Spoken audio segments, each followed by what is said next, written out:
Hello, ഇതൊരു evening വ്ളോഗാണ്. ഇപ്പോൾ നാട്ടിൽ പോയി വരുമ്പോൾ സമയത്ത് ഞാനൊരു ചെടി കൊണ്ടുവന്നിരുന്നു. അപ്പോൾ അതിങ്ങനെ വെള്ളത്തിലിട്ട് വെച്ചിരിക്കുക. ഇത് മണി പ്ലാന്റ് ആണ് കേട്ടോ. എന്നൊക്കെ പറയുന്നത്. പിന്നെ നമ്മൾ ഈ ഫ്ലാറ്റിൻ്റെ സൈഡായതുകൊണ്ട് ഫുൾ ടൈം വണ്ടി ഇങ്ങനെ പോയിക്കൊണ്ടേയിരിക്കും. ഇവിടുത്തെ ചൂട് ഒരു രക്ഷയില്ല കേട്ടോ. പാലക്കാട്ടിൽ നിന്നാണ് വന്ന് പറഞ്ഞാലും ഭയങ്കര ചൂടുണ്ട് നമുക്കിവിടെ. ഇത് നമ്മുടെ മുകളിൽ താമസക്കാരുടെ ടൈൽസൊക്കെ പൊട്ടിയിരിക്കുക ചൂട് കാരണം. അതങ്ങനെ അടർന്നു പോന്നു. ഇപ്പം അത് മാറ്റിയപ്പോൾ അതിൻ്റെ വേസ്റ്റും കാര്യങ്ങളൊക്കെ. ഇനി ഇതൊക്കെ എപ്പോൾ എടുത്ത് മാറ്റുമെന്തോ. ഈവനിങ് ആയിക്കഴിഞ്ഞാൽ ഞാൻ കുറച്ച് നേരം നടക്കും. പുറത്തു കൂടെ ഒന്നുമല്ല, വീട്ടിൻ്റെ ഫ്രണ്ട് കൂടെ തന്നെയാണ്. പിന്നെ ഒരു ചന്ദനത്തിരി കത്തിച്ച് ഡിന്നർ സെറ്റ് ചെയ്തതിൻ്റെ വേസ്റ്റൊക്കെ ഉണ്ടായിരുന്നു. അപ്പോൾ നമ്മളത് ക്ലീൻ ചെയ്തു. പിന്നെ നടന്നപ്പോൾ കുറച്ച് വിശന്നപ്പോൾ ഒരു ചോളെടുത്ത് കടിച്ച് നടക്കുന്നതാണ് കാണുന്നത്.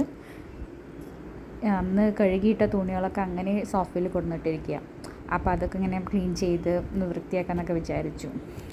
ഒക്കെ മടക്കി വെച്ചു. Thank you for watching. Comment, like, share.